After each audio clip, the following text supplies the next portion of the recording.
आप प्रवेश कर रहे हैं CNBC आवाज और इबेक्स कैश के शानदार स्टूडियो में। नमस्कार, इबेक्स कैश और CNBC आवाज के स्टूडियो से आप देख रहे हैं आवाज अड्डा और आपके साथ मैं हूं विपिन भट्ट। देश में ओमिक्रॉन वेरिएंट के मरीज लगातार बढ़ रहे हैं और इस बीच इलाहाबाद हाईकोर्ट से अगर हम बात करें तो यहां पर इलाहाबाद हाईकोर्ट ने ये कहा है कि क्या जो चुनाव देश में होने वाले हैं उन पर एक बार विचार किया जाना चाहिए। ये अपील उन्होंने प्रधानमंत्री और चुनाव आयोग दोनों से की है। उन्होंने कहा है कि एक दूसरे केस में फैसला सुनाते हुए हाईकोर्ट के जज ने अपील की है कि यूपी चुनाव में पार्टियों की तरफ से की जाने वाली चुनावी रैलियों पर रोक लगाई जाए। कोर्ट ने सुझाव दिया है कि तीसरी लहर से जनता को बचाने के लिए राजनीतिक पार्टियां टीवी और अखबारों के जरिए चुनाव प्रचार करें।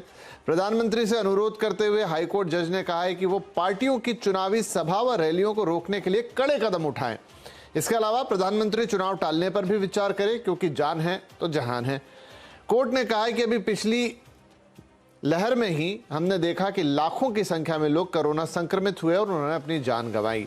ग्राम पंचायत के चुनाव, एक बंगाल विधानसभा के चुनाव ने लोगों में काफी संक्रमण फैलाया, जिससे लोग मौत के मुंह में गए। आज फिर से चुनाव उत्तर प्रदेश विधानसभा के करीब है, जिसके लिए सभी पार्टियां रैलियां कर रही हैं, सभाएं आदि कर रही हैं और लाखों की भीड़ जुट रही है। कोर्ट ने चुनाव आयोग से कहा है कि संभव हो तो फरवरी में होने वाले चुनाव को 1-2 महीने के लिए टाल दिया जाए, क्योंकि जीवन रहेगा तो चुनावी रैलियां और सभाएं आगे भी होती रहेंगी। ये मैंने पूरा इसलिए पढ़ा क्योंकि आप इसे पढ़े बिना शायद बात पूरी तरह से कन्वे नहीं होती। तो ये इलाहाबाद हाईकोर्ट से एक निवेदन ही इसे कह सकते हैं, ये आया है। अब ये है कि जिस तरीके से वाकई देश में ओमिक्रॉन वेरिएंट में हम देख रहे हैं कि बहुत तेज़ इजाफा हो रहा है और उस बीच चुनाव तो हम जानते हैं कि बड़ी बड़ी रैलियां होती है, लाखों की भीड़ जुटती है। जहां एक तरफ उत्तर प्रदेश सरकार ने ही आदेश जारी किया है कि नाइट कर्फ्यू होगा, 200 से ज़्यादा लोग शादियों में नहीं जाएंगे, तो दूसरी तरफ क्या इतनी बड़ी भीड़ आएगी तो उसके दुष्परिणाम हमें देखने को नहीं मिलेंगे। ऐसे में होना क्या चाहिए? अब ये कुछ फैसले तो आगे चलते हुए होंगे, लेकिन आज इस पर हम बातचीत करेंगे, जिसमें राजनीतिक पार्टियां भी होंगी, कुछ वरिष्ठ पत्रकारगण भी होंगे। आशुतोष भी हैं जो एक वकील हैं सुप्रीम कोर्ट के, हमने उनको भी बुलाया। तो मेहमानों से आपका तारुफ करा देते हैं। कार्यक्रम में शामिल हो रही हैं चारू प्रज्ञा, जो कि बीजेपी की प्रवक्ता हैं। साथ में कांग्रेस के प्रवक्ता गुरदीप सप्पल साहब कार्यक्रम में शामिल हैं। अभिषेक सोम साहब हैं जो कि समाजवादी पार्टी के नेता हैं। हर्षवर्धन त्रिपाठी वरिष्ठ पत्रकार हैं और आशुतोष श्रीवास्तव सुप्रीम कोर्ट के वरिष्ठ वकील हैं। आप सभी का बहुत बहुत स्वागत है। तो अब चूंकि ये टिप्पणी कोर्ट से आई है, इसलिए मैं इसकी शुरुआत आशुतोष जी से करना चाहता हूं कि आशुतोष जी, एक जज साहब ने मामला तो कोई दूसरा था, लेकिन उस पर फैसला सुनाते सुनाते ये टिप्पणी की है, तो डेफिनेटली कोर्ट भी इस चीजों को देख रहा है और अनुरोध उन्होंने किया। ये कोई फैसला तो नहीं किया है, लेकिन क्या अगर कोर्ट की तरफ से देश के माननीय प्रधानमंत्री से, चुनाव आयोग से ये अपील की जा रही है तो उसका कितना बड़ा महत्व है, या ये बस एक अपील भर रह जाएगी? देखिए, इलेक्शन कमीशन को पावर्स हैं और इलेक्शन कमीशन को ये बोला गया है, नोटिफाई किया गया है कि आप इसमें जो है उचित फैसला लीजिए और कोर्ट को बताइए। देखिए, जो हमारा सेक्शन 153 है, जो रिप्रेजेंटेशन ऑफ पीपल्स एक्ट, उसके हिसाब से 6 महीने के अंदर कोई भी पोजीशन जो खाली होती है जो इलेक्शन से रिलेटेड, उसको भरना होता है। और साथ में जो आर्टिकल 324 है जो कॉन्स्टिट्यूशन ऑफ इंडिया का, वो इलेक्शन कमीशन को पावर देता है कि अगर कोई भी इमरजेंट सिचुएशन में अगर इलेक्शन कमीशन को लगता है कि इलेक्शंस का जो डेट है जो अनाउंस हो चुका है उसको अगर आगे बढ़ाना है, तो वो 6 महीने तक के लिए जो है उसको एक्सटेंड कर सकता है। तो ऐसा नहीं है, कोर्ट जो है कभी भी अथॉरिटीज से पूछ सकता है कि उनकी इसके बारे में क्या राय है, या उनको देश का सिचुएशन देखते हुए, पैंडेमिक को देखते हुए क्या लगता है कि इसको एक्सटेंड करना चाहिए, नहीं करना चाहिए। ऑब्वियसली पावर नहीं होता तो शायद कोर्ट पूछता भी नहीं, लेकिन पावर्स हैं हमारे पास कॉन्स्टिट्यूशन में भी और रिप्रेजेंटेशन ऑफ पीपल्स एक्ट में भी।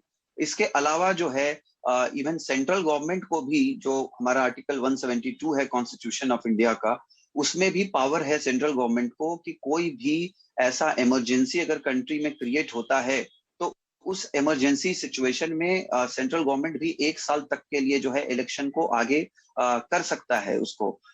जैसे अगर मैं एग्जांपल्स की बात करूं तो 1991 में जब राजीव गांधी जी का जो असैसिनेशन हुआ था, उस वक्त भी जो है इलेक्शन को आगे बढ़ाया गया था।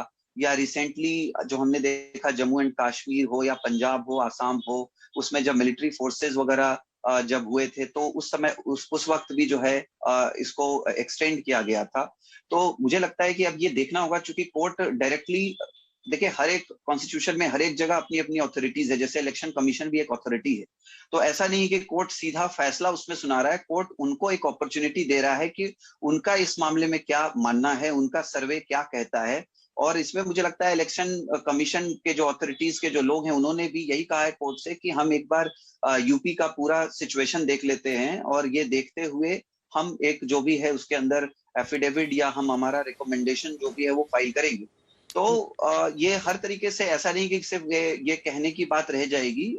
और मुझे लगता है कि हाई कोर्ट, देखिए मैं ये भी मानता हूं कि डेमोक्रेसी में इलेक्शन जो है वो इसका स्पिरिट है, क्योंकि अगर इलेक्शंस नहीं होगा तो डेमोक्रेसी का मतलब नहीं रह जाएगा। नहीं, ठीक बात है आपकी। और इसके बाद आप जो कह रहे हैं तो इलेक्शन कमीशन की टिप्पणी भी आई है। दौरा करेंगे मुख्य चुनाव आयुक्त अगले हफ्ते उत्तर प्रदेश का, स्थिति का जायजा लेंगे और उसके बाद वो तय करेंगे कि आगे कैसा रुख अपनाया जाए। उन्होंने ये भी कहा है कि पूरी तैयारी की गई है चुनावों के लिए और उसमें ये भी ध्यान रखा गया है कि इस समय भी कोरोना है और वो फैल रहा है। तो इससे पहले कि मैं अपने सभी राजनीतिक मित्रों के पास जाऊं, हर्षवर्धन त्रिपाठी, एक टिप्पणी मैं आपसे भी चाहूंगा इस चीज पर। देखिए विपिन जी, सबसे पहले तो ये कि मुझे लगता है कि आउट ऑफ द बॉक्स जाकर माननीय न्यायाधीश महोदय को ये टिप्पणी करनी नहीं चाहिए थी, क्योंकि पंचायत चुनावों के समय में हमने देखा था और उस वक्त सरकार ने भी ये कहा था, उत्तर प्रदेश की सरकार ने, कि पंचायत चुनावों को टाला जा सकता है, लेकिन नहीं हुआ ऐसा। और एक बात बहुत ठीक से समझनी चाहिए कि जब हम राजनीतिक विमर्श के तौर पर देखते हैं और जब हम सामाजिक विमर्श के तौर पर देखते हैं, दोनों में बड़ा फर्क होता है। हो सकता है कि अभी लोग कहने लगे कि नहीं चुनाव टाल देना चाहिए, लेकिन अभी जब हम बातचीत कर रहे हैं और ये दिसंबर खत्म हो रहा है, जनवरी के पहले या दूसरे सप्ताह में निश्चित तौर पर अधिसूचना जारी हो जाएगी। इस समय ऐसी कोई स्थिति नहीं कि चुनाव टाल दिया जाए। ये जरूर है कि जो नया वेरिएंट आया है ओमिक्रॉन, या पहले भी जो ये जो चाइनीज वायरस है उसके जो अलग अलग वेरिएंट रहे हैं, अलग अलग तरीके से हम देखते हैं कि वो रूप बदलता रहा है, लेकिन भारत ने टीके का लक्ष्य हो, राज्यों की तैयारियां हो, और राज्यों की मतलब मैं सिर्फ उत्तर प्रदेश नहीं कह रहा हूं, सभी राज्यों की तैयारियां, वो कम से कम पिछला जो अनुभव रहा है, जो बुरा एक अनुभव रहा है, उससे उन्होंने सीखा है। मुझे लगता है कि अच्छा है कि न्यायाधीश महोदय ने चेता दिया सरकार को, एजेंसियों को, लोगों को, सबको सोचना चाहिए कि कैसे हम करें। हां, लेकिन एक उसमें बड़ी अच्छी बात है, ये मैं पहले भी कहता रहा और पश्चिम बंगाल चुनाव के समय भी, क्या प्रधानमंत्री सहित विपक्षी दलों के नेता सहित, मुख्यमंत्री सहित और विपक्षी दलों के नेता सहित सभी लोग चुनाव आयोग के साथ मिलकर ये तय कर सकते हैं क्या कि जितना हम वर्चुअल कर सके, जितना हम लोगों तक जो तकनीक का इस्तेमाल है उसको उपयोग करके पहुंच सकें। ये जो बड़ी बड़ी भीड़ वाली रैलियां हो रही हैं, चाहे वो प्रधानमंत्री की हो, चाहे वो भाजपा की जन विश्वास यात्रा हो, चाहे वो अखिलेश यादव हो, चाहे प्रियंका जी हो, ये बहुत अच्छा नहीं है। खास करके तब जब ये कहा जा रहा है कि ओमिक्रॉन वेरिएंट फैलता बहुत तेजी से है, तो ऐसे में मुझे लगता है कि चुनाव तो नहीं टालना चाहिए, लेकिन इतना जरूर है कि जो एहतियात है वो बरते जा सकते हैं। जी बिल्कुल। और इस पूरे जो टिप्पणी है कोर्ट की, उसके दो हिस्से हैं। एक तो ये, और मेजॉरिटी में पहला हिस्सा ज्यादा फोकस है, जो अभी हर्षवर्धन जी ने भी कहा, जिसके बारे में जिक्र किया आखिरी में, कि जितनी भी ये प्रचार प्रसार है, जो बड़ी बड़ी रैलियां जिसमें लाखों लोग आते हैं, क्यों ना उसको डिजिटल माध्यम से किया जाए, क्यों ना उसको अखबारों के जरिए किया जाए, लोगों की भीड़ को जमा ना किया जाए, और फिर वो आते हैं कि अगर हो सके तो चुनाव ही 1-2 महीने के लिए आगे बढ़ाए जाएं। चलिए अब इस डिबेट को खोलते हैं और अपने राजनीतिक मित्रों के पास चलते हैं। चारू प्रज्ञा जी, क्योंकि केंद्र में भी आपकी सरकार, उत्तर प्रदेश में भी आपकी सरकार, जैसा मैंने शुरू में जिक्र किया कि ऑलरेडी एक तरफ उत्तर प्रदेश में नाइट कर्फ्यू इंप्लीमेंट कर दिया गया है, ये भी आदेश दे दिए गए हैं कि अब मैरिज या दूसरे समारोह में 200 से ज्यादा लोग नहीं जाएंगे। तो ऐसे में ये जो कोर्ट क्या अनुरोध आता है कि जो बड़ी चुनावी रैलियां हैं, जनसभाएं हैं, जिसमें लाखों लोग आते हैं और फिर वहां कोई प्रोटोकॉल तो फॉलो हो नहीं पाता, वो संभव भी नहीं है, तो क्यों ना उसको दूसरे माध्यम से, वर्चुअल माध्यम से, अखबारों के माध्यम से, सोशल मीडिया के माध्यम से किया जाए, बनिस्बत की लोगों को फिजिकली बड़े बड़े रैलियों में बुलाया जाए। विपिन जी, मैं आपकी बात से बिल्कुल सहमत हूँ। कोरोना ने हम सबको सिखा दिया है कि हमारे रोज के काम करने के तरीकों को हम बदल सकते हैं, उसको नए सिरे से हम लेकर एक नए तरीके से कर सकते हैं जिससे हम कोरोना से बच के रह सके। लेकिन आज न्यायाधीश ने क्या कहा शुरू में, उस पर भी हमें ध्यान देना जरूरी है। सबसे पहले उन्होंने प्रधानमंत्री मोदी जी की तारीफ करी। उन्होंने ये कहा कि जिस तरीके से हमारे देश को संभाला गया है कोरोना काल में, वो तारीफ के काबिल है। उन्होंने वैक्सीनेशन के बारे में बात करी और इस सब के साथ उन्होंने एक अपील करी चुनाव आयोग से, इलेक्शन कमीशन से, कि अगर हो सके तो चुनाव को टाला जाए, हो सके तो चुनावी रैलीज को भी टाला जाए। तो मैं ये मानती हूं कि ये जो निर्णय है ये इलेक्शन कमीशन के लेने का है। इस निर्णय के बारे में हमारे चीफ इलेक्शन कमीशन ने आज एक स्टेटमेंट भी दिया है और ये कहा है कि इलाहाबाद हाईकोर्ट की बात को नजर में रखते हुए वो अगले हफ्ते यूपी का एक दौरा करेंगे। यूपी के दौरे के दौरान वो देखेंगे कि क्या कोरोना का हाल है और उसके बाद वो आगे का निर्णय लेंगे। एक बात और हमें ध्यान में रखनी चाहिए, उत्तर प्रदेश एक लौता वो प्रदेश है जहां पर 19 करोड़ से भी ज्यादा वैक्सीनेशन लगा दिए गए हैं वहां की जनता को। वहां की जनता की 80% पार्शली वैक्सीनेटेड का स्टेटस हम सबको पता है।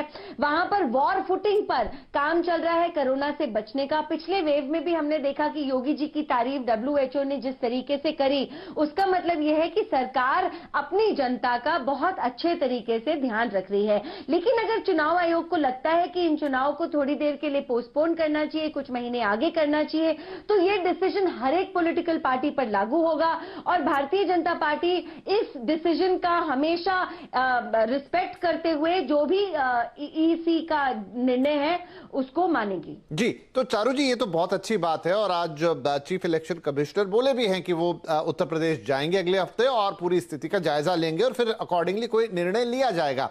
लेकिन एज अ पार्टी आप क्या कहेंगी? क्योंकि देखिए, एक अपना मत भी तो होता है पार्टी का कि क्या इस वक्त बड़ी जनसभाएं, बड़ी रैलियां करना ठीक रहेगा, जबकि हम बिल्कुल नहीं जानते कि जो नया वेरिएंट है ये आगे जाके कितना घातक साबित हो सकता है। इतना हमें पता है कि इसकी फैलने की रफ्तार बहुत ज्यादा तेज है डेल्टा के मुकाबले और डेफिनेटली एक अच्छा टीकाकरण कार्यक्रम देश में चल रहा है। उत्तर प्रदेश भी उसमें अग्रणी हो सकता है, लेकिन अगर ये फैला इतनी तेजी के साथ तो हो सकता है कि बहुत सारे लोग जो कोमॉर्बिड हो, जिनका किसी कारण से टीकाकरण ना हो पाया हो, बच्चे हैं 40 करोड़ ऐसे जिनका अभी कोई टीकाकरण हुआ भी नहीं है, तो वहां पर तकलीफें बढ़ सकती हैं। तो एज अ पार्टी आपका क्या स्टैंड रहेगा कि क्या अगर वर्चुअल तरीके से प्रचार हो जाए, वर्चुअल तरीके से मिलना जुलना हो जाए, अखबार के माध्यम से हम अपना प्रसारण कर लें, अपनी बात लोगों तक पहुंचाए, तो वो बेहतर होगा? बिल्कुल जी, मुझे लेकिन लगता है विपिन जी, जबकि मैं आपकी बात से सहमत हूं और एक पर्सनल कैपेसिटी में मैं भी ये मानती हूं कि जितनी हमारी दुनिया हम ऑनलाइन शिफ्ट कर दे उतना अच्छा है कोरोना काल में। लेकिन उसी समय पे हमें ये देखना होगा, सिर्फ एक पॉलिटिकल पार्टी को 2 कदम पीछे लेने से कोई फायदा नहीं है। अगर सारी की सारी पॉलिटिकल पार्टीज ये निर्णय लेती हैं तो ये निर्णय फिर सही होगा। लेकिन ऐसा तो नहीं हो सकता कि भारतीय जनता पार्टी मैं किसी एक पार्टी के लिए बात भी नहीं कर रहा चारू जी, ये तो सभी और अभी हम पार्टी या कांग्रेस बिल्कुल की रैलीज करते रहे। लेकिन मेरा ये मानना है कि देखिए, कोविड प्रोटोकॉल को हमें भूलना नहीं चाहिए। कोरोना ने हमको ये सिखा दिया है कि हम किसी भी तरीके का जो गैस वर्क करते हैं वो यहाँ पर काम नहीं आता। ये तेजी से फैलने वाला वेरिएंट जरूर है, लेकिन इस वेरिएंट को उतना ज्यादा घातक भी नहीं माना जा रहा है। कहा जाता है कि ये फैलता जल्दी है लेकिन इसमें हॉस्पिटलाइजेशन की जरूरत या ऑक्सीजन देने की जरूरत नहीं पड़ रही। तो मैं यही उम्मीद रखती हूँ कि ये वाला जो वेरिएंट है ये नुकसान ना पहुंचाए हमारे देश को, क्योंकि इकोनॉमिकली भी हमें ध्यान रखना है। वापस से लॉकडाउन की बातें करना या कर्फ्यू की बातें करना जनता को डरा, जी इसीलिए साल से जी इसीलिए बड़ा इंपॉर्टेंट है चारू जी। और एक बात, हाँ जी बोलिए। एक बात मैं इसमें और ऐड करना चाहूंगी। अगर हमें चुनाव डिले करने हैं, सरकार बनने की डेट डिले होनी है, उसका एक कॉन्स्टिट्यूशनल प्रोसीजर होता है और इस कॉन्स्टिट्यूशनल प्रोसीजर को चेंज करने का मतलब यह है हमें अपनी कॉन्स्टिट्यूशन में कुछ बदलाव करने पड़ेंगे। तो ये इतनी सिंपल बातें नहीं होती है, पर देखिए ईसी क्या निर्णय लेते हैं। हाँ नहीं, बिल्कुल उनके निर्णय पे तो सब कुछ, और जैसे आशुतोष जी ने शुरू में बताया कि उनके पास क्या क्या पावर्स हैं संविधान के तहत उनको दी हुई और वो क्या एक्शन इसमें ले सकते हो, वो बात की बात होगी। लेकिन जैसा आपने कहा कि सारी पॉलिटिकल पार्टियां क्या इसके लिए राजी होती, तो बिल्कुल वो हमारे साथ ही आज इस कार्यक्रम में। गुरदीप सप्पल साहब, क्या कहेंगे आप? जो अनुरोध आया है कि मैं इसका पहले हिस्से पे ही ज्यादा जोर दूंगा, इस समय चुनाव बाद की चीज है, लेकिन उससे पहले इतनी बड़ी बड़ी रैलियां, इतने बड़े बड़े कार्यक्रम, क्या आप इससे एग्री करते हैं कि वो सब फिलहाल वर्चुअल तरीके से हो जाए तो ज्यादा बेहतर है? देखिए, सबसे पहले तो इस बात से मैं सहमत हूं कि तीसरी वेव की दस्तक सुनाई दे रही है जी। और देश अब वो सब देश को नहीं भुगतना चाहिए जो दूसरी वेव में और पहली वेव में भुगता है। लाखों परिवार अभी भी उभरे नहीं हैं, करोड़ों लोगों को रोजगार हो, चाहे मेडिकल बिल्स हो, अभी तक वो उस दर से उभरे नहीं है। तो सबसे पहली जरूरत तो है जान माल की रक्षा लोगों की और अर्थव्यवस्था की रक्षा। मैं चारू जी से सहमत हूं। दूसरी बात, लोकतंत्र भी उतना ही जरूरी है। मैं नहीं जानता हूं कि कल जज साहब ने बात क्यों बोली। वो सलाहें देते रहते हैं, पहले भी उन्होंने सलाहें दी, प्रधानमंत्री जी ने मानी नहीं। उनकी सलाहें शायद आप तक पहुंच गई होंगी कि गाय को जो है फंडामेंटल राइट्स दे दीजिए संविधान के अंदर, या इस तरह की वो बातें करते रहे हैं। तो उस पर मैं नहीं जाऊंगा। मेरा स्पष्ट कहना है कि ये अधिकार क्षेत्र चुनाव आयोग का है। चुनाव आयोग के पास जानकारी है। कोई ऐसा तरीका नहीं है जिसमें कि चुनाव आयोग के अलावा या प्रधानमंत्री कार्यालय के अलावा किसी और के पास ये जानकारियां होती है।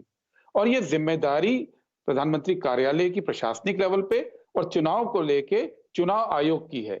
और मैं ये अपील करूंगा, ये अपील, क्योंकि ये बात पॉलिटिक्स की नहीं है, ये बीजेपी वर्सेस कांग्रेस की नहीं है, कि अब प्रधानमंत्री जी को इनिशिएटिव लेना चाहिए। सारे मुख्यमंत्रियों की बैठक, सारे दलों की बैठक बुलाकर सामने वस्तुस्थिति रखनी चाहिए कि ये हमारा आकलन है और साइंटिफिक तरीके से इस पर चलना चाहिए।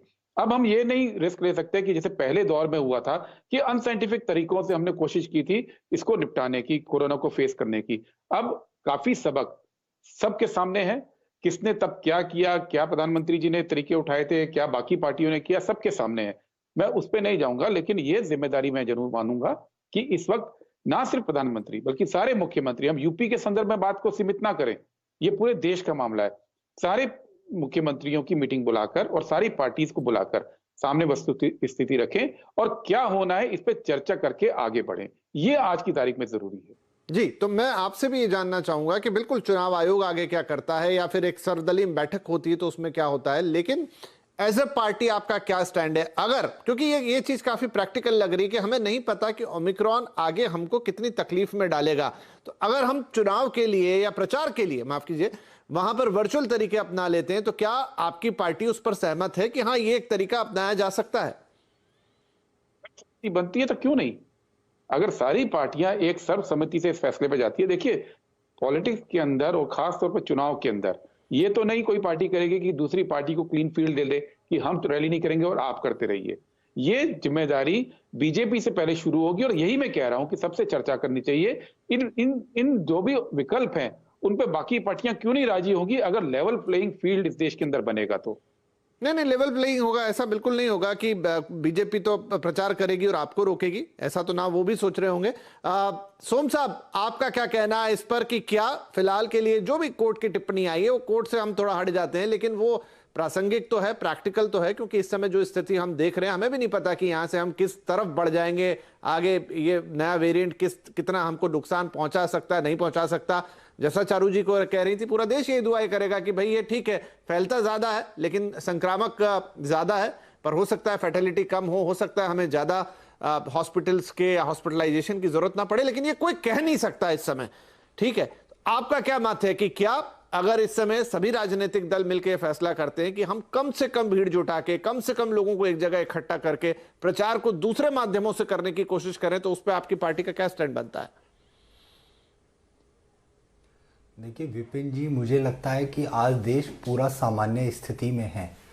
आप देख लीजिए कोरोना काल के समय कोरोना से इतनी मौतें नहीं हुई जितने लोग भूखे मर गए हैं, भूखमरी से मरे हैं और लोग पलायन के दौरान मरे हैं।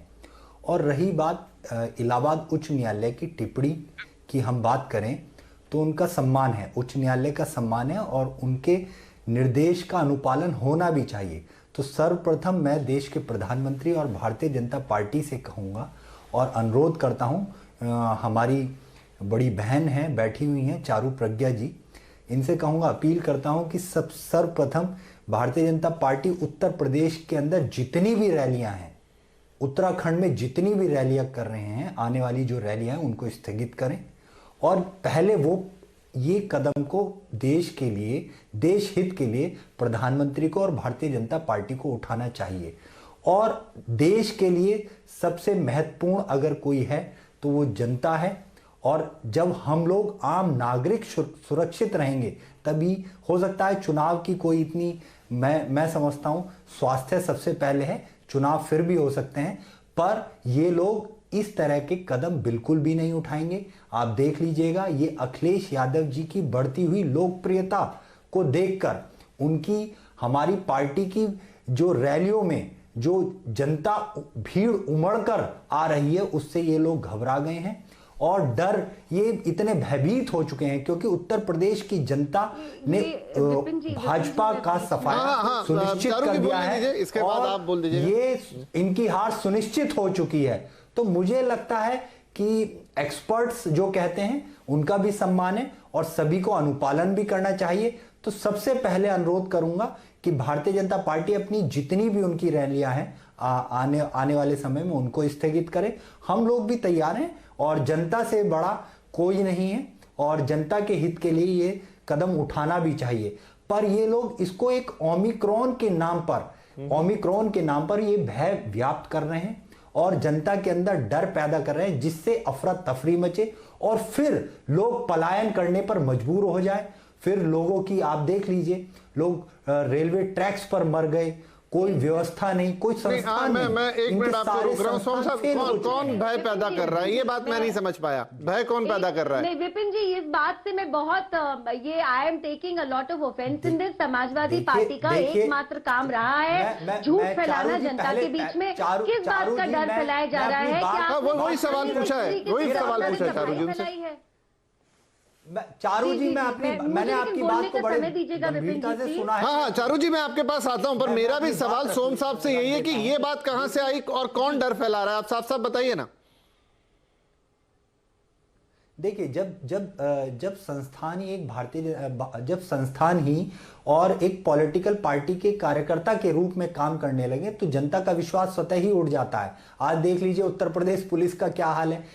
कोई होटल में कोई आम आदमी अपने बच्चों के साथ है तो उसको मार डालते हैं। विवेक तिवारी की हत्या हो जाती है। एसआईटी पर इनको, हम लोगों को नहीं, आप डर फैलाने वाली बात कह रहे थे, ओमिक्रॉन का वो वाली बात मारी हो रही है। तो ये बिल्कुल ये इनकी इंटरनल सर्वे रिपोर्ट्स है और भाजपा की। नहीं, मैं थोड़ा कंफ्यूज हो रहा हूं। सोम साहब एक मिनट डर से एक मिनट लोग, प्लीज विपिन जी मुझे बोलने, मैं आ रहा हूं मैम, आपके पास आ रहा हूं। एक बार समझ तो ले कि वो क्या कह रहे हैं। मैं आ रहा हूं, आपके पास भी आ रहा हूं। सोम साहब, आप क्या कहना चाह रहे हैं? जो आपने एक बात कही कि ओमिक्रॉन का डर फैलाया जा रहा है, कौन वो फैला रहा है? मैं वो जानना चाह रहा था।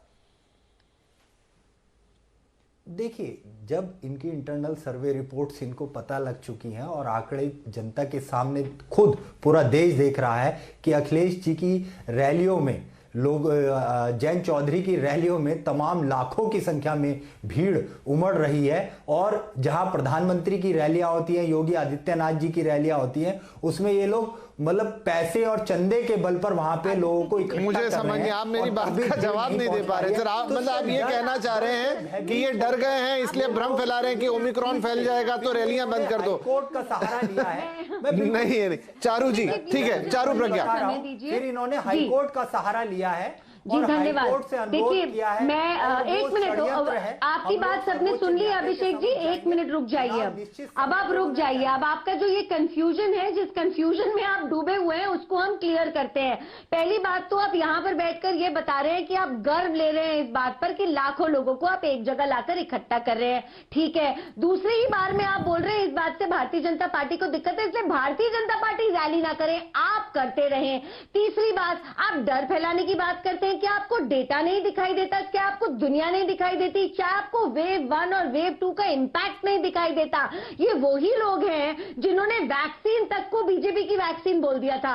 ये वही लोग हैं जो चाहते ही नहीं है कि देश का जो सिस्टम है, जो हेल्थ केयर सिस्टम है, वो ठीक से चले, क्योंकि इनको फायदा उस चीज से होता है। तो चाहे ये डर फैलाने की बात हो, चाहे कोरोना को झूठ बोलने की बात हो, या वैक्सीनेशन को गलत बोलने की बात हो, समाजवादी पार्टी खुद ही कंफ्यूज रहती है। बीजेपी वैक्सीन बोलते हैं, जरूरत पड़ती है तो खुद जाके वैक्सीन लगाते हैं। कहते हैं ओमिक्रॉन के नाम का डर है, लेकिन डर की वजह से सिर्फ एक पार्टी अपनी रैलियां स्थगित कर दे। इन्हें पता ही नहीं है ये क्या कह रहे हैं। अच्छा, एक बात और है, अगर कोरोना है तो वो सबके लिए है, और आज जो टिप्पणी करी गई है वो भारतीय जनता पार्टी के किसी नेता या हमारे माननीय प्रधानमंत्री जी ने नहीं करी है, वो हाई कोर्ट ने करी है, वो इलाहाबाद हाई कोर्ट के एक जज ने करी है। तो अगर आपको ये भी फर्क नहीं समझ में आ रहा अभिषेक जी, मुझे लगता है आप एक बहुत ही कंफ्यूज स्टेट में इस डिबेट पर आकर बैठे हैं, और आप इस कंफ्यूजन को पहले दूर करिए। ओमिक्रॉन जिसको अटैक करेगा वो उसकी पार्टी नहीं देखेगा, और दूसरी बात, वैक्सीन जिसकी सुरक्षा करेगा वो उसकी भी पार्टी नहीं देखेगा।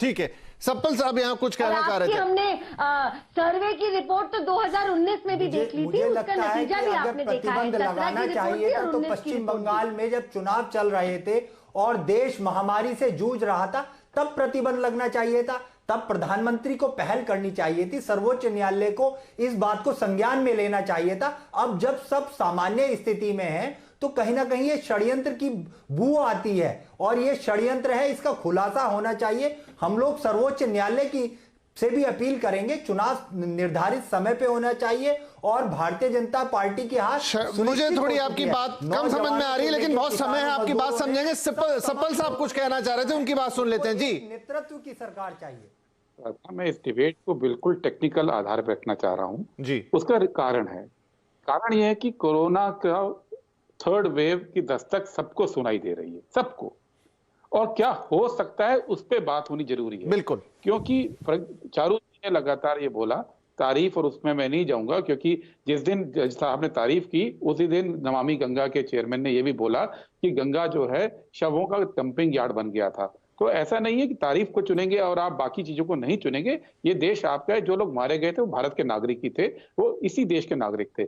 लेकिन आज जरूरी क्या है कि कोरोना से निपटना कैसे आपको अगली वेव से, क्योंकि अगली वेव से निपटने के लिए आप बात नहीं करेंगे और केवल ये बात करेंगे रैलियां नहीं हो या चुनाव टाले जाएं तो बात अधूरी रहती है। और वो इसलिए जरूरी है क्योंकि मोदी सरकार ने सुप्रीम कोर्ट को ये एफिडेविट दिया था कि दिसंबर अंत तक 186 करोड़ वैक्सीन हम लगा देंगे, और आज एक हफ्ता बचा है और उसमें अभी 25% हम दूर हैं।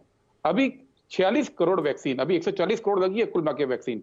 बूस्टर डोज की हम बात नहीं कर रहे हैं, बच्चों की वैक्सीन की हम बात नहीं कर रहे हैं। अगर इनकी बात आप करेंगे तो हम समझेंगे कि सरकार जो है सीरियस है कोरोना से अगले वेव की तैयारी के लिए। दूसरी बात, इस देश में मोदी सरकार ने 10 एम्पावर्ड ग्रुप बनाए थे अप्रैल में, जो कि तैयारी पे काम करेंगे।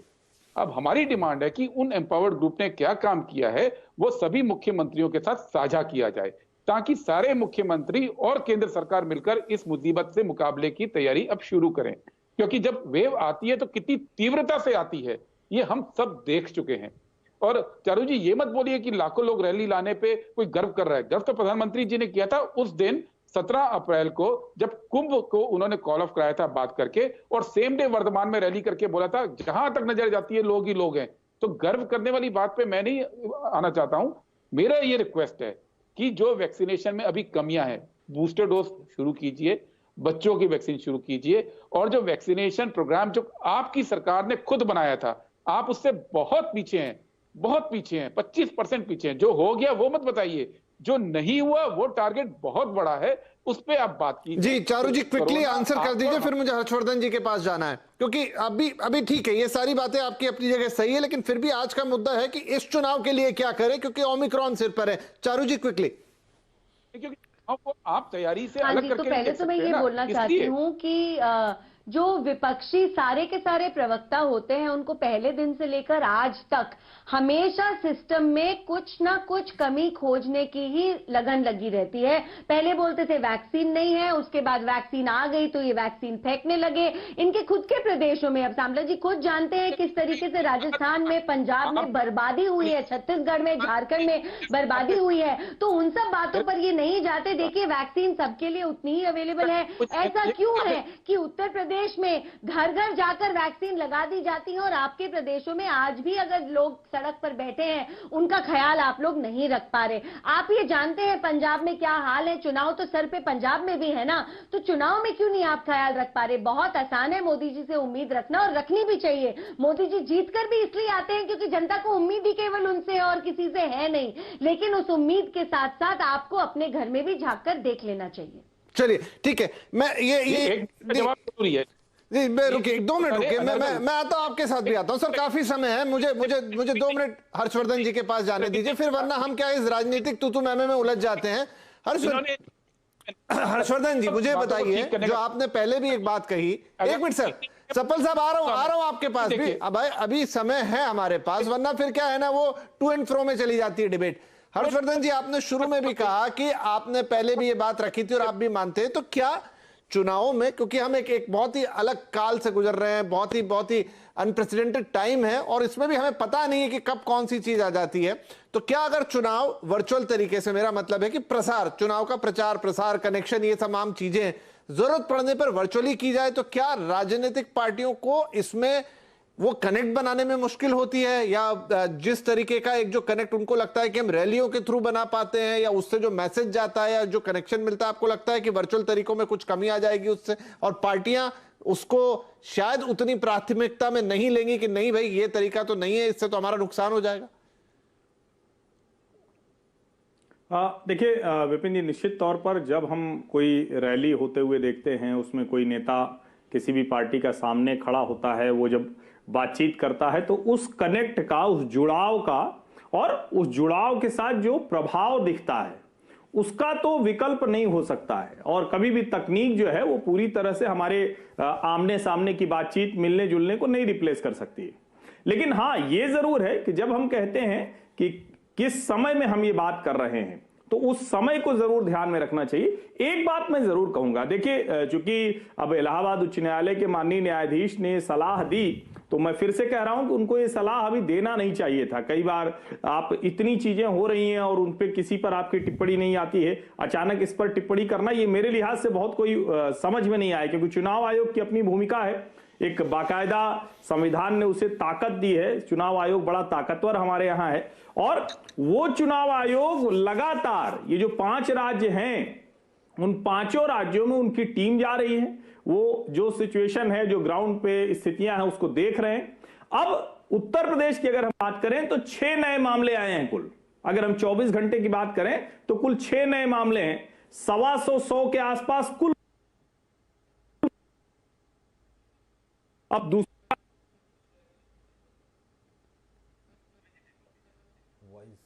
जी, लगता है थोड़ी तकनीकी खराबी, हम दोबारा हर्षवर्धन को जोड़ने की कोशिश करेंगे, लेकिन उसके पहले मैं आशुतोष जी आपके पास आता हूं, क्योंकि हमारे तीनों राजनीतिक मित्रों ने यह कहा कि चुनाव आयोग क्या फैसला करता है, चुनाव आयोग क्या फैसला करता है। तो अब ऐसे में आपने शुरुआत में भी कहा कि चुनाव आयोग के पास क्या संवैधानिक ताकतें हैं, वो क्या कुछ कर सकता है, किस तरीके का फैसला चुनाव आयोग कर सकता है। वो जाएंगे अगले हफ्ते मुख्य चुनाव आयुक्त, लेकिन आपका क्या अनुमान? देखिए, मुझे ऐसे लगता है कि जैसे बता रहे हैं कि सेकंड वेव सबने देखा, सेकंड वेव जिस तरीके से इतने सारे लोग मरे और जो कंट्री की जो हालत थी उसकी वजह से कंप्लीट लॉकडाउन लगाना पड़ा हर जगह। तो जो अगर कोर्ट अगर इस बात को लेकर के चल रहा है, तो कोर्ट ये नहीं कह रहा कि आप सारे इकोनॉमीज को बंद कर दीजिए, सारा बिजनेस बंद कर दीजिए। कोर्ट तो ये कह रहा है कि आप भीड़ मत लगाइए, आप इलेक्शन को जो है आप इस तरीके से कीजिए कि रैलियां ना हो, लोग सड़कों पे ना आए, भीड़ ना लगे, जिससे कि जो है पैंडेमिक में ओमिक्रॉन जो है उस तरह से ना फैले जैसे कि सेकंड फेज में जो हुआ था। तो अगर ये नहीं फैलेगा तो ऑब्वियसली जो इकोनॉमी है उसको इम्पैक्ट कम आएगा, हमें बिजनेसेस बंद नहीं करने पड़ेंगे, ऑफिसेस बंद नहीं होंगे, सारी संस्थाएं जो है अपने तरीके से काम कर पाएंगी। तो ये कहीं ना कहीं तो लोग इसको अलग सेंस में अगर ले रहे हैं कि कोर्ट बंद करने की बात कर रहा है, कोर्ट सिर्फ इलेक्शन को कंट्रोल करने की बात कर रहा है। देखिए, इलेक्शन तो जरूरी है डेमोक्रेसी में, लेकिन उससे भी कहीं ज्यादा जरूरी जो है लोगों का हेल्थ है, उनकी सेफ्टी है, बच्चों का जो है सेफ्टी है, ये ज्यादा जरूरी है। और इलेक्शन जो है जैसे कि वर्चुअली भी जो है पार्टियां उसको कर सकती हैं, या जैसे इलेक्शन कमीशन को अभी तक का जो उसका एक्सपीरियंस क्या रहा है या उसका सर्वे क्या बोलता है कि किस तरीके से ये फैलेगा नहीं फैलेगा, कोर्ट ने तो एक जो है इलेक्शन कमीशन का व्यू मांगा है। इलेक्शन कमीशन जो है एक न्यूट्रल संस्था है जो कॉन्स्टिट्यूशन ऑफ इंडिया में उसको अपने सर्टेन पावर्स हैं जो मैंने पहले बताया, और वो पावर्स का वो किस तरह से इस्तेमाल करती है, क्योंकि ये सब पावर्स इसी समय के लिए तो दिया गया है, इसी सिचुएशन के लिए तो उनको ये सब पावर्स दिए गए हैं। अगर वो इस सिचुएशन में अगर वो पावर नहीं यूज करता है और फिर से थर्ड वेव आता है और उसी तरीके से लोग जो है बीमार होते हैं, मरते हैं, तो फिर ये कहीं ना कहीं बहुत बड़ी रिस्पॉन्सिबिलिटी इलेक्शन कमीशन की बनेगी। और तो मुझे लगता है कि अगर कोर्ट ने कोई टिप्पणी करी है और उस पर उनको जवाब देना है, तो मुझे ऐसा लगता है कि इलेक्शन कमीशन सारे चीजों को देखते हुए, सारे तर्क को देखते हुए, सारे रिपोर्ट को देखते हुए, और अभी का जो सिचुएशन है, जो पहले जिस तरीके से हुआ, इन सब को देखते हुए अपना रिपोर्ट देगा, ताकि कोई मिसमैनेजमेंट ना रहे, लोगों के सेफ्टी के साथ कोई खिलवाड़ ना हो, लोगों के लाइव्स के साथ कोई खिलवाड़ ना हो। क्योंकि इलेक्शन ही सिर्फ मोटिव नहीं है कंट्री का, कंट्री में लोगों की सुरक्षा भी जो है वो भी बहुत बड़ी जिम्मेदारी है। और ये जिम्मेदारी जो है सिर्फ सरकार की नहीं है, बल्कि जो हमारे अथॉरिटीज हैं, जिनको बनाया गया है, जिसको कॉन्स्टिट्यूशन ने एक सर्टेन पावर्स दिया है, इंडिविजुअल पावर्स दिया है, उनको न्यूट्रल पावर्स दिया है, इम्पार्शियल वे में वो अपना डिसीजंस बिल्कुल ले सकते हैं जो कि कंट्री के इंटरेस्ट में हो। और मुझे लगता है कि कोर्ट का ये एक अच्छा मूव है। और जो बहुत लोग बोल रहे हैं कोर्ट को ऐसी टिप्पणी नहीं करनी चाहिए, तो क्यों नहीं करनी चाहिए थी? कोर्ट को पूरा पावर है, कॉन्स्टिट्यूशन ऑफ इंडिया ने पावर दिया है, आर्टिकल 226 है, आर्टिकल 227 है, जिसके हिसाब से हाई कोर्ट हो या सुप्रीम कोर्ट हो, वो गार्डियन ऑफ कॉन्स्टिट्यूशन है। उनका काम है ये देखना कि कॉन्स्टिट्यूशन का कोई भी वायलेशन ना हो, उनका ये काम है देखना कि लोगों की सेफ्टी, उनकी हिफाजत जो है वो तरीके से हो रही है, उनका काम है ये देखना कि जो हमारी अथॉरिटीज हैं, जो जिनको संविधान ने जो बनाया है, वो अथॉरिटीज अपना काम सही तरीके से करें, लोगों के इंटरेस्ट के लिए करें। आखिर इलेक्शन किस लिए हो रहा है? लोगों के लिए हो रहा है, लोगों की भलाई के लिए हो रहा है, लोगों को बेटर गवर्नेंस मिले उसके लिए मिल रहा है। अगर ये लोग ही इसमें से अगर बहुत सारे मर जाते हैं या बीमार हो जाते हैं, तो ऐसे सिचुएशन में अगर हम इन पावर्स को यूज नहीं करेंगे, हम जो हमें संविधान ने जो दिया है प्रोविजन, हम उसको यूटिलाइज नहीं करेंगे इमरजेंसी वाले सिचुएशन में, तो हम कब करेंगे? अभी पहले भी ऐसे किया गया है, चाहे हम दूसरे कंट्रीज का भी एग्जांपल लें। देखिए साउथ कोरिया ने भी इलेक्शन को बहुत तरीके से करवाया, जो कि एक एग्जांपल बना। उन्होंने जो है जो भी बूथ पे जो वोट देने आए उनका टेम्परेचर्स लिया, या जो क्वारंटाइंड थे उनको 6 बजे के बाद वोटिंग के लिए उन्होंने सिस्टम नहीं आशुतोष, आप ठीक कह रहे हैं। तो ये इलेक्शन कमीशन की पावर है, आई होप कि जब चीफ इलेक्शन कमिश्नर साहब जाएंगे तो ये सारी बातें उनके जहन में भी होगी, और वो भी इन सारी चीजों को ध्यान में रखते हुए ही कोई फैसला लेंगे। और सारी पार्टियां एक सुर में कह रही है कि जो भी chief election commission of India का फैसला होगा उसे मानेंगे, बिना किसी विरोध के या बिना किसी टिप्पणी के। चलिए एक छोटा ब्रेक ले लेता हूं, ब्रेक के बाद इस चीज को और थोड़ा सा आगे बढ़ाएंगे और जानने की कोशिश करेंगे कि मान लीजिए कि अगर चुनाव प्रचार नहीं होता या चुनाव 1-2 महीने के लिए टल भी जाता, हमें नहीं पता कि क्या होगा, लेकिन अगर ऐसा हो भी जाता है तो क्या इससे मौजूदा स्थिति पे कोई फर्क पड़ेगा?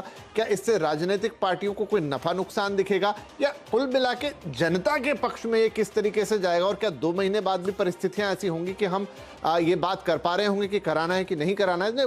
बहुत सारी चीजें ऐसी हैं जिनके बारे में अभी से कहना कुछ भी मुश्किल है। तो एक छोटा ब्रेक ले लेते हैं, ब्रेक के बाद कुछ महीन पॉइंट्स ये भी उठाएंगे।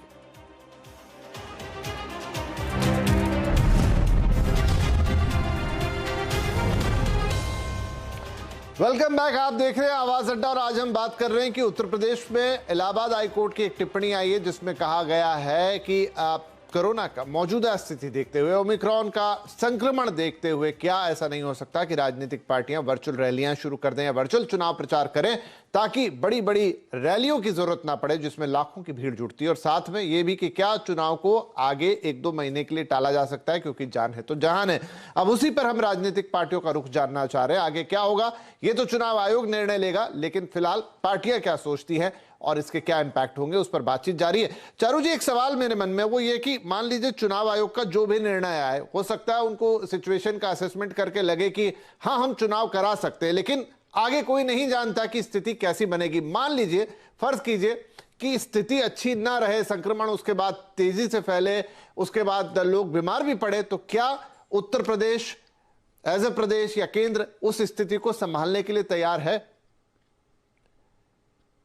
विपिन जी देखिए, हमारे पास चॉइस तो रहेगी नहीं, जैसे दुनिया के किसी भी देश के पास नहीं रही है। हमने कोरोना का एक पैटर्न जरूर देखा है। पिछले 2 साल में हमने पैटर्न देखा है कि जिस देश को लगता है कि अब हम ठीक हैं, हमारी जनता ठीक है, बहुत कम संक्रमण हो रहा है, कुछ महीनों के बाद ये वायरस लौट के आता है, एक नए रूप में लौट के आता है, और developed countries with lot of vaccination also भी उतनी ही बुरी तरीके से हिट होते हैं जितना कोई डेवलपिंग कंट्री होता है। तो ये तो एक चीज है जिसको हमें अपनी स्ट्राइड में लेके चलना पड़ेगा, और हमें हर समय अपने हेल्थ केयर सिस्टम को और मजबूत करना पड़ेगा। हर समय इस बात का ख्याल रखना पड़ेगा कि कोविड अप्रोप्रिएट प्रोटोकॉल फॉलो हो। लेकिन कोविड अप्रोप्रिएट प्रोटोकॉल फॉलो करते हुए अपने घर में हम परमानेंटली नहीं बैठ सकते, इस बात का भी हमें एहसास रखना होगा। चाहे वो बच्चों की पढ़ाई हो, चाहे वो बड़े लोगों का कॉलेज जाना हो, लोगों की नौकरियां हो, बिजनेसेस हो, सरकार के चलने की एक प्रक्रिया हो, हम हर चीज को एंडलेसली रोककर नहीं रख सकते।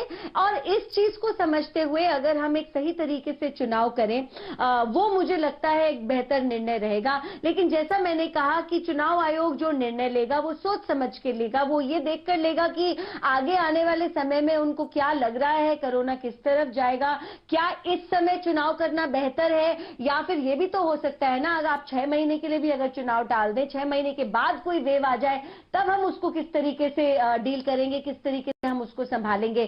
तो जो भी चुनाव आयोग का निर्णय होगा, जो भी हमारे किसी भी कोर्ट का निर्णय होगा, हम उसको सराखों पे रखेंगे और उसको 100% उसका हम पालन करेंगे। ठीक है अभिषेक सोम साहब, वक्त वक्त में हमने अलग अलग निर्णय लिए, मसलन वर्क फ्रॉम होम किया, स्टडी फ्रॉम होम किया, अभी भी बहुत सारी जगहों पे चल रहा है। जब स्थिति थोड़ी सामान्य होती है तो फिर से सब कुछ चलने लगता है, स्थिति थोड़ी बिगड़ती है तो फिर राज्य सरकारें या जो अथॉरिटीज हैं वो अपने अपने फैसले लेती है, कंटेनमेंट जोन बनाती है। तो क्या अब प्रचार फ्रॉम होम नहीं हो सकता? देखिए बिल्कुल हो सकता है, और हम जनहित में लिए गए सभी निर्णय और फैसले का सम्मान करते हैं।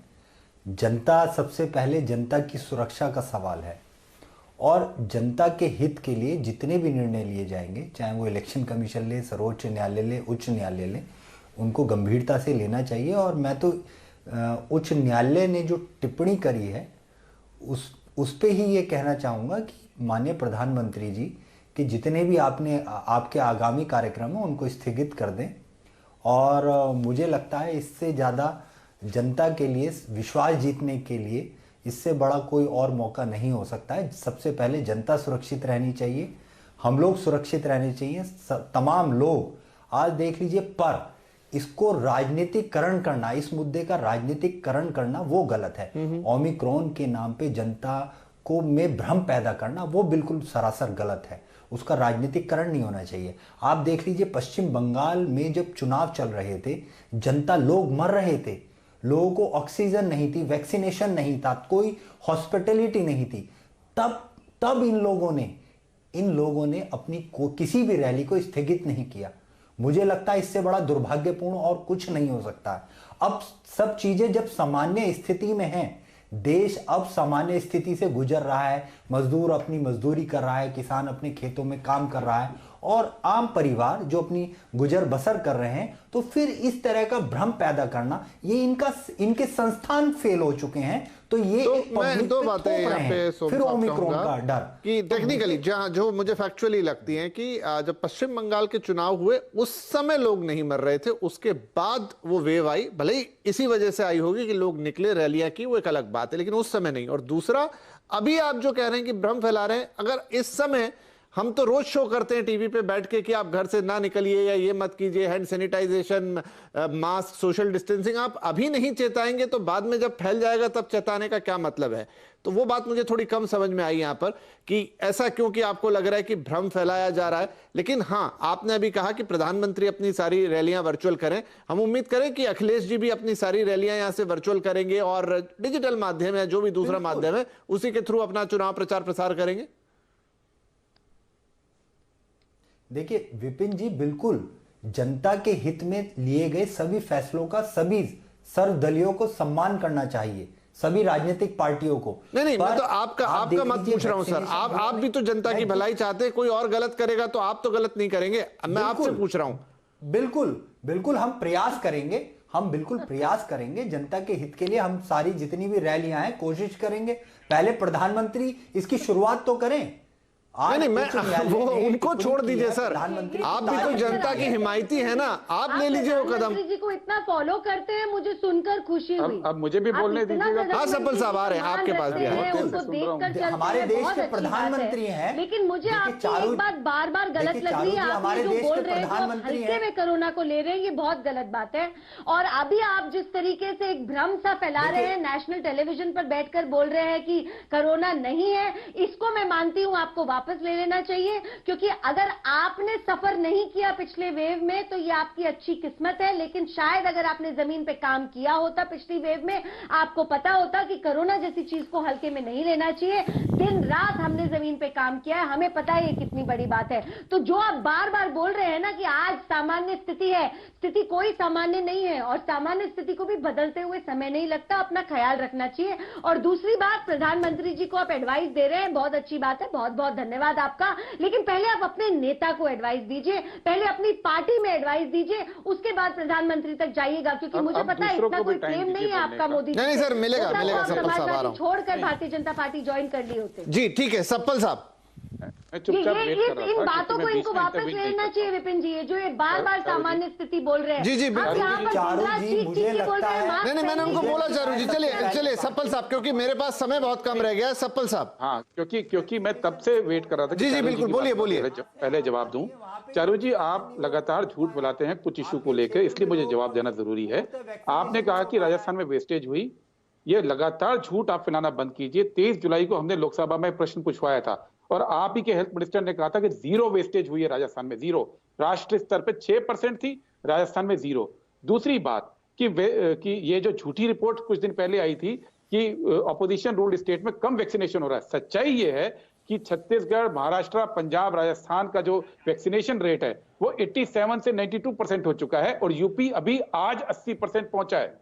सच्चाई ये है। तो प्लीज गलत तथ्य मत रखिए। और मैं दूसरी बात, आप बार बार कहते हैं पूरी दुनिया जानती है कि ये कोविड जो है वो अचानक आया, पूरी दुनिया जानती है कि महामारी है, लेकिन पूरी दुनिया में कहीं भी नदियों में तैरते हुए शव नहीं दिखे थे, पूरी दुनिया में करोड़ों मजदूर पैदल जाते हुए नहीं दिखे थे, पूरी दुनिया में जहां जहां सक्षम सरकारें हैं वहां पे लोगों के हाथ में डायरेक्ट पैसा दिया गया। अच्छा सप्पल साहब, एक सवाल छोटा सा मेरी तरफ से। जी चारू जी आप बोलिएगा, लेकिन मैं एक सवाल सप्पल साहब, क्यों सप्पल साहब, मैं वही सवाल आपसे भी पूछ रहा हूं कि क्या आपकी पार्टी इनिशिएटिव लेकर ये काम करेगी कि कम से कम अपनी तरफ से बड़ी जनसभाएं और रैलियां ना करे? मैं आपसे पूछ रहा हूं आपकी व्यक्तिगत तौर पे पार्टी की राय। शुरू में ही मैंने शुरू में ही आपके प्रोग्राम पे बोला था कि ये बिल्कुल आपकी सही बात है और इसीलिए चुनाव आयोग की और प्रधानमंत्री जी से हमारी अपील है कि आप ऑल पार्टी मीटिंग इस इश्यू पे बुलाइए, एक कॉमन राय बनाइए। अगर प्रधानमंत्री जी इस पे पहल करेंगे, सब रिस्पॉन्ड करेंगे, क्योंकि सबके लिए देश इंपॉर्टेंट है, सबके लिए देशवासियों का स्वास्थ्य इंपॉर्टेंट है,